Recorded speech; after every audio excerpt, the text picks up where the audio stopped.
오늘 하나님께서 우리에게 주시는 말씀은 신명기 34장 1절에서 7절의 말씀입니다. 구약성경 318면에 있습니다.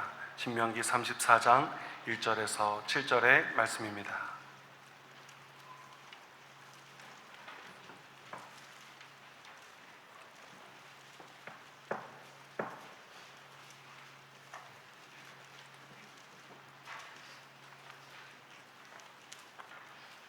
다 폈으면 한 절씩 교독하시겠습니다.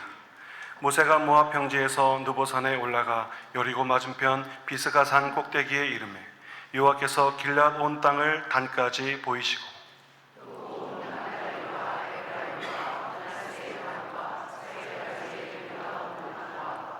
네겝과 종려나무의 성읍 여리고 골짜기 평지를 소알까지 보이시고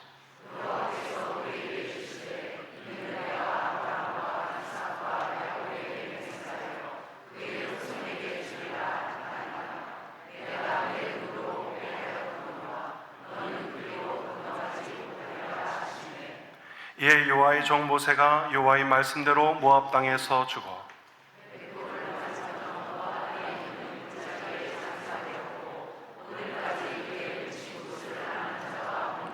함께 읽겠습니다. 모세가 죽을 때 나이 120세였으나 그의 눈이 흐리지 아니하였고 기력이 쇠하지 아니하였더라. 아멘. 이번에 저희의 기르기스스탄 선교지 방문에 특별한 경험들이 몇 있었는데 해발 2339m, 한라산 정상보다 392m 더 높은 초원에 있는 유로트라 하는 유목인 텐트에서 1박 2일 현지인 집중 세미나를 가진 것입니다. 그리고 잊을 수 없는 것은 그날 밤 하늘에 쏟아질 듯이 빛나는 별들을 보았습니다.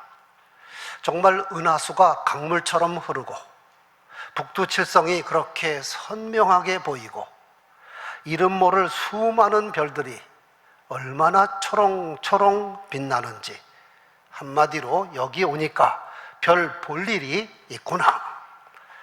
창조주 하나님의 높고 위대하심을 찬양했습니다. 제게 좋은 카메라가 있었다면 이 멋진 풍경을 찍어와서 여러분에게도 보여줄 수 있었을 텐데 핸드폰으로는 남길 수가 없어서 너무나 아쉽습니다. 그런데 여러분, 그 많은 별들은 중앙아시아 고원에만 있는 것이 아니라 대한민국 홍성에도 똑같은 별들이 있습니다. 단지 탁한 대기와 온갖 인공 조명으로 인하여 우리 눈에 관측되지 않을 뿐입니다.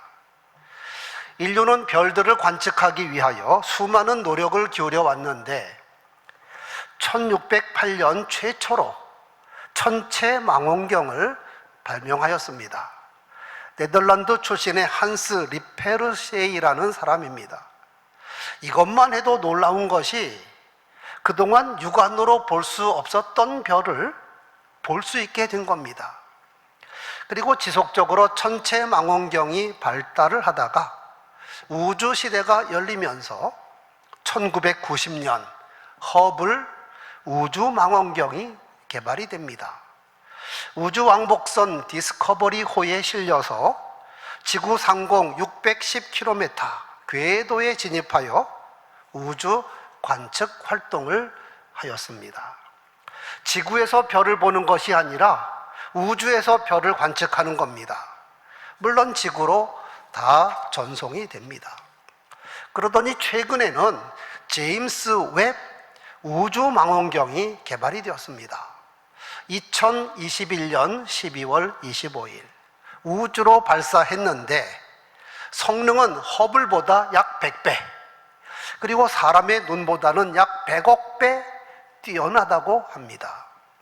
제임스 웹 우주망원경은 기존의 망원경이 관측할 수 없었던 저 멀리 떨어진 심우주를 관측하는데 가시광선이 아닌 적외선으로 천체를 관측하므로 태양계 밖 멀리 떨어진 행성까지도 탐사하고 있다는 것입니다. 설교 서두에 별과 우주망원경 이야기를 하는 이유는 우리의 영안, 믿음의 눈을 말하기 위하여 멍석을 깐 겁니다. 예수께서 누가복음 10장에서 제자들에게 말씀하시기를 너희가 보는 것을 보는 눈은 복이 있도다. 많은 선지자와 임금이 너희가 보는 바를 보고자 하였으되 보지 못하였고 너희가 듣는 바를 듣고자 하였으되 듣지 못하였느니라. 여기서 보는 눈이란 육안을 의미하는 것이 아닙니다. 많은 선지자와 임금은 보지 못했다 했는데 그들이 맹인이 아닙니다. 그러면 무엇을 본다는 말씀일까요? 영적 진리요 하나님의 계획입니다. 십자가 복음이며 하늘나라를 의미합니다. 이것을 보는 사람은 복이 있다. 육안으로 안 보이던 별이 천체 망원경으로 보니 보이는 겁니다. 천체 망원경으로 안 보이던 별이 허블 망원경으로 보니 보이는 겁니다. 허블 망원경으로 보이지 않던 별들이 제임스 웹 우주 망원경으로 보니 보이는 겁니다. 그러므로 성도 여러분, 우리는 별 볼 일이 없는 사람이 아니라 별 볼 일 있는 사람이 되기를 바랍니다. 보는 것을 보는 눈은 복이 있다. 오늘 본문 신명기 34장은 오경의 마지막 장인 동시에 출애굽의 지도자이며 율법의 수령자인 모세의 죽음에 관한 기록입니다. 결국 모세는 그의 간절한 소원인 가나안 땅을 자기 발로 밟아보지 못하고 여리고 맞은편 모압 땅 비스가 산 꼭대기에서 강 건너 가나안 땅을 바라보기만 하고 그곳에 죽어 장사 지낸 바 되었는데 그의 무덤도 피석도 없이 인생을 마쳤다는 겁니다. 그런데 본문에서 본다는 단어가 반복되고 있습니다. 1절 여호와께서 길르앗 온 땅을 단까지 보이시고 2절 3절 온 납달리와 에브라임과 므낫세 땅과 서해까지의 유다 온 땅과 네겝과 여리고 골짜기 평지를 소알까지 보이시고 4절 내가 내 눈으로 보게 하였거니와 즉 120세까지 살았는데도 눈이 흐리지 아니하였고 기력이 쇠하지 아니한 모세에게 하나님께서 마지막으로 베푸신 은혜는 강 건너 약속의 땅을 보게 하신 겁니다. 그렇다면 여러분, 모세가 육안으로 가나안 땅 곳곳을 바라보았는데 그것도 망원경 없이 육안으로 바라만 보았는데 그것이 전부였을까요? 결코 그렇지 않을 것입니다. 모세는 지난 40년 동안 여호와 하나님의 종으로서 누구보다 하나님과 친밀한 사람이요 하나님께서 주신 율법을 백성들에게 다 전한 말씀의 사람이요 믿음의 사람입니다. 모세가 여호와 하나님과 얼마나 친밀했나? 출애굽기 33장 11절에 보니 모세는 여호와 하나님의 친구라 그랬습니다. 사람이 자기 친구와 이야기함같이 여호와께서는 모세와 대면하여 말씀하셨다 그랬습니다. 그러므로 그가 죽기 직전 강 건너 가나안 땅을 샅샅이 관측하였는데 그냥 땅만 바라본 것이 아니라 장차 그곳에 건설될 하나님의 나라 이스라엘을 보았고 12지파가 땅을 분배받는 것을 보았고 그 땅에서 탄생할 메시아가 보였다 이 말입니다. 실제로 믿음의 조상 아브라함은 메시아이신 예수님보다 1900년 전 사람인데 아브라함은 메시아를 보고 기뻐하였다 하였습니다. 너희 조상 아브라함은 나의 때 볼 것을 즐거워하다가 보고 기뻐하였느니라. 예수님 말씀입니다.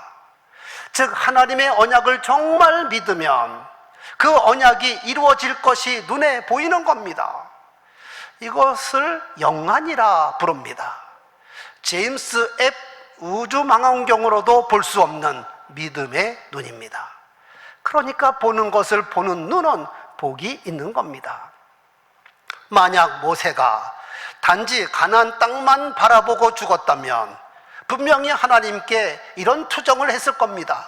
아니 하나님, 지금까지 저를 민족의 지도자로 들어 쓰시더니 이제 와서 토사구팽하는 겁니까? 여호와여, 아무리 그래도 그렇지 가나안 땅도 들어가지 못하게 하시면서 무덤도 비석도 없이 여기서 끝낸다는 말씀입니까? 그런데 성경에 보니 모세가 그런 죽음을 맞이하면서도 조금이라도 섭섭해하거나 후회하는 모습을 찾아볼 수 없습니다. 이것은 모세가 믿음의 죽음을 맞이했다 하는 것입니다. 믿음의 죽음. 하나님의 언약이 다 이루어지는 것이 보였고 자기를 위하여 예비하신 영광도 보였고 그래서 기쁨과 평안한 가운데 잠든 겁니다. 실제로 그 후 약 1200년이 흘러서 메시아이신 예수께서 세상에 오셨고 공생의 기간 예수께서 높은 산에 올라가 영광스러운 모습으로 변화된 적이 있는데 그때 함께 두 사람이 나타났으니 모세와 엘리야입니다. 구약을 대표하는 사람들입니다. 모세는 율법의 대명사요, 엘리야는 선지자의 대표입니다. 그러므로 모세는 가나안 땅에 들어가지 못했다고 해서 실패자가 아닙니다. 모세는 묘도 없고 비석도 없다고 해서 하나님께 버림받은 사람이 아닙니다. 모압 땅 한 골짜기에 묻혔다고 해서 잊혀진 사람이 아닙니다. 모세는 죽기 직전에 가나안 땅을 눈으로 보면서 땅만 본 것이 아니라 그 땅에서 하나님의 언약이 이루어질 것이 보였고 메시아가 오실 것이 보였고 하나님의 나라를 바라보며 잠든 겁니다. 즉 모세는 이 땅에 무덤도 남기지 않았으나 이 세상과 하늘나라에서 영원히 빛나는 사람이 된 겁니다. 우리는 여기서 대단히 중요한 진리를 발견합니다. 우리 인생은 눈에 보이는 것이 전부가 아닙니다. 정말 중요한 것은 육안으로 보는 것이 아니라 마음의 눈으로 보고 영 안으로 보아야 합니다. 인생은 이 땅에서의 삶이 전부가 아니라 영원한 하늘나라를 바라보며 소망 가운데 살아야 하는 겁니다. 육안도 그렇고 영안도 그렇고 보지 못하면 답답하고 두렵고 괴롭습니다.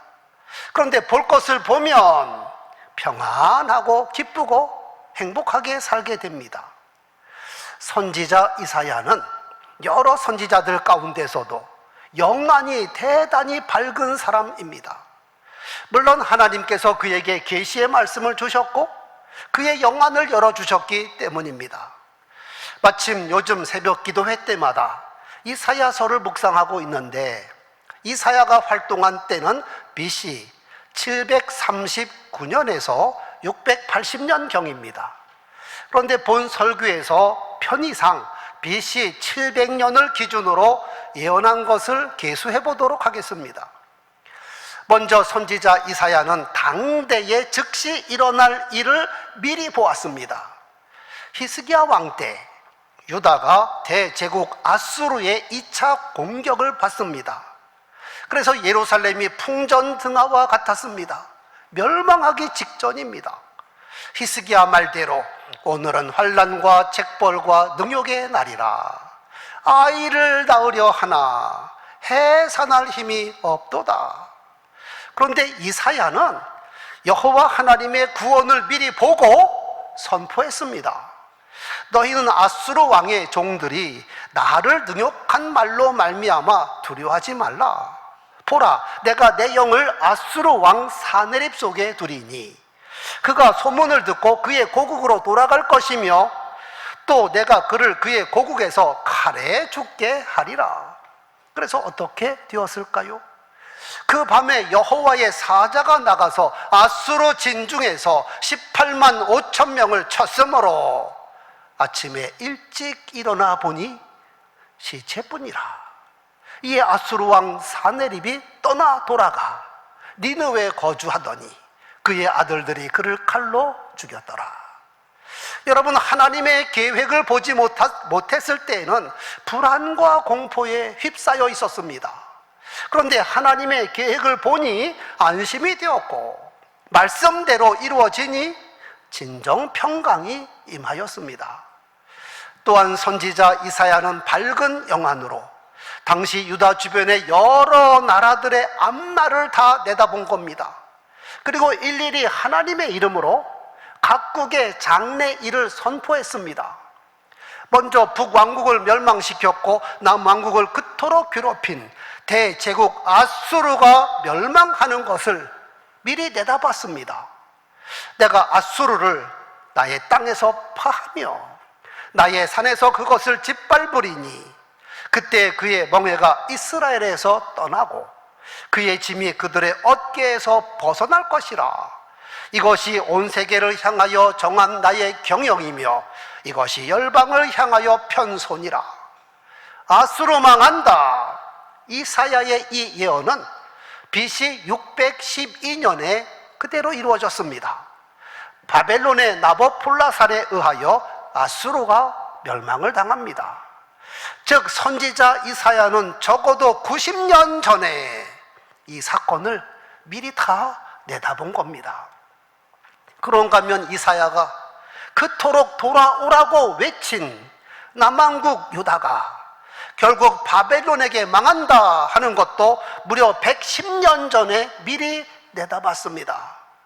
이 백성이 입으로는 나를 가까이 하며 입술로는 나를 공경하나 그들의 마음은 내게서 멀리 떠났고 그들이 나를 경외하는 것은 사람의 계명으로 가르칠 뿐임이라.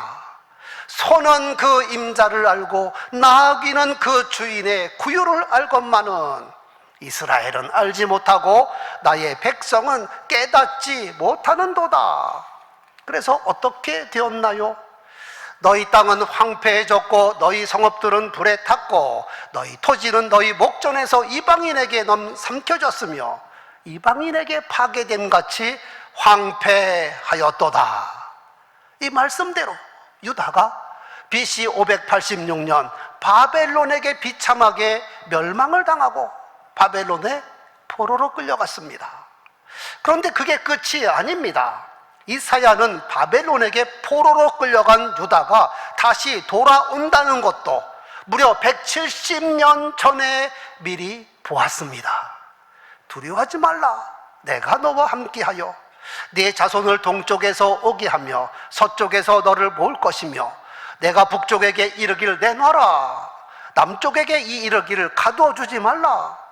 내 아들들을 먼 곳에서 이끌며 내 딸들을 땅끝에서 오게 하며 내 이름으로 불려지는 모든 자 곧 내가 내 영광을 위하여 창조한 자를 오게 하라.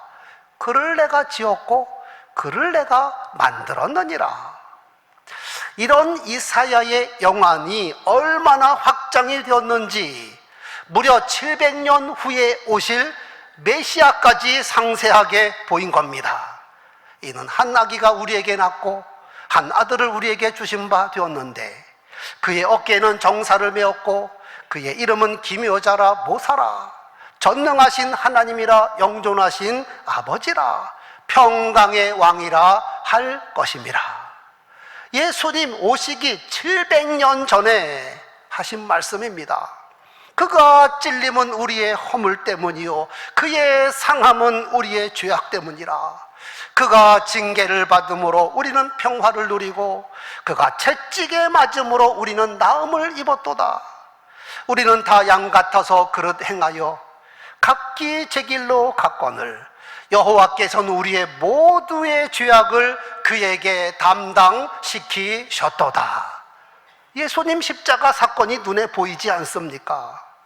여러분, 세계 역사와 구원의 역사가 파노라마 보듯이 사전에 쫙 전개가 되지 않았습니까? 이사야의 영안 정말 놀랍습니다. 그리고 보는 눈이 정말 복이 있습니다. 그렇다면 이 말씀에 근거한 우리들은 무엇을 어떻게 해야 할까요? 첫째, 내 눈을 열어 보게 하소서 간구해야 합니다. 여호와 하나님은 사람의 눈을 열기도 하시고 닫기도 하시는 하나님이십니다. 엘리사 사환이 아침에 일어나 보니 아람의 군대가 도단성을 겹겹이 에워싸고 있는 겁니다. 사환이 엘리사에게 다급하게 말합니다. 아, 내 주여, 우리가 어찌하리까? 큰일 났습니다. 그런데 엘리사가 두려워하지 말라. 우리와 함께한 자가 그들과 함께한 자들보다 많으니라. 아니, 눈을 씻고 보아도 우리 군사는 한 사람도 보이지 않는데, 이때 엘리사가 기도합니다. 여호와여, 원하건대 그의 눈을 열어 보게 하소서. 이에 여호와께서 사환의 눈을 여심해 그가 보니 하나님께서 보내신 불말과 불병거가 산에 가득하여 엘리사를 둘렀더라. 하나님께서 필요하시면 나귀의 귀도 여시고 나귀의 입도 여십니다. 이스라엘 백성들이 출애굽하여 가나안 땅으로 진격할 때 모압 왕 발락이 이스라엘과 여호와 하나님이 너무나 두려웠습니다. 그래서 당시 메소포타미아 유명한 술사 발람을 불러다가 이스라엘을 저주하게 해달라고 간청합니다. 이에 발람이 발락에게 가려고 출발했는데 지금까지 자기가 타고 다니던 나귀가 말을 듣지 않는 겁니다. 길에서 벗어나 밭으로 들어가지를 않나 채찍질하니 이번에는 발람의 발을 담장에 비비지를 않나 한 걸음도 앞으로 나가지 않는 겁니다. 이에 열받은 발람이 지팡이로 나귀를 마구 때렸습니다. 그랬더니 나귀가 말을 하는 겁니다. 내가 당신에게 무엇을 하였기에 나를 이같이 3번이나 때리는가? 이어서 발람과 나귀 사이에 몇 마디 옥신각신합니다. 그때 여호와께서 발람의 눈을 여시니 여호와의 사자가 손에 칼을 빼들고 길을 막고 있는 것이 보였습니다. 나귀는 처음부터 여호와의 사자를 보고 전진하지 않은 것인데 발람은 그것을 보지 못하니 자기보다 영적으로 뛰어난 나귀만 때리고 있었습니다. 여러분, 우리는 보는 것을 보는 눈을 가져야 합니다. 하나님의 말씀 성경도 마냥 읽는다고 다 깨닫는 것이 아닙니다. 하나님께서 나의 영안을 열어주셔야 합니다. 그래서 시편 119편을 쓴 믿음의 선지는 성경을 읽기 전에 이렇게 기도했습니다. 내 눈을 열어서 주의 율법에서 놀라운 것을 보게 하소서. 보게 하소서. 성도 여러분, 우리는 말씀을 대할 때마다 하나님께 간구해야 합니다. 내 눈을 열어 볼 것을 보게 하소서. 내게 밝은 영안 주셔서 하나님의 크고 놀라운 일들을 보게 하소서. 두 번째, 이미 눈이 열린 사람을 통해서 주신 말씀을 믿으면 보이는 겁니다. 말씀을 믿으면 보입니다. 이사야 선지자 당시 모든 사람의 영안이 열린 건 아닙니다. 이때 하나님의 방법은 이사야의 영안을 여셔서 그가 본 것, 즉 하나님께서 하시고자 하는 일들을 말씀으로 선포한 겁니다. 그러므로 이사야의 입에서 나오는 말씀은 사람의 말이 아니라 하나님의 말씀입니다. 그러면 이 말씀을 듣는 모든 사람이 말씀을 믿어야 합니다. 믿으면 하나님의 계획이 보이게 되어 있습니다. 믿으면 보입니다. 그런데 당시 대부분 사람들이 언약의 백성이면서도 말씀을 믿지 않았습니다. 그래서 각각 패망하고 말았습니다. 예수께서 보는 것을 보는 눈은 복이 있다. 이 말씀에 이어서 듣는 것을 듣는 귀는 복이 있다 말씀하셨습니다. 예수님은 모든 것을 다 보는 눈을 갖고 계신 분입니다. 그래서 예수께서 하신 말씀은 하나님의 말씀이며 하나님의 계획입니다. 그러므로 예수께서 하신 말씀을 듣고 믿으면 하나님이 보이고 하나님의 나라도 보이고 우리를 위해서 예비하신 상급과 하나님의 나라의 유업이 보이는 겁니다. 엠마오로 가던 두 제자들, 부활하신 예수께서 자기들 곁에 계시고 동행하시는데도 보지 못합니다. 그런 제자들에게 말씀이 들어가 깨달아지니 그들의 영안이 열려서 부활하신 예수님을 보게 되었습니다. 하나님께서 나의 영안을 직접 열어주시는 방법도 있고 또는 말씀을 통해서 열어주시는 방법도 있습니다. 즉 말씀을 믿으면 보이게 되어 있습니다. 설교를 마무리하고자 합니다. 하나님의 사람, 믿음의 사람 모세. 그는 죽기 전에 가나안 땅만 바라본 것이 아니라 그 땅에서 이루어질 하나님의 크고 놀라운 구원 사건을 미리 보았습니다. 우리들도 보는 눈이 되어야 합니다. 내 눈을 열어 보게 하소서 늘 기도할 뿐 아니라 말씀을 말씀으로 믿어 볼 것을 보는 밝은 영안으로 살아가는 우리 모두가 되기를 소원합니다.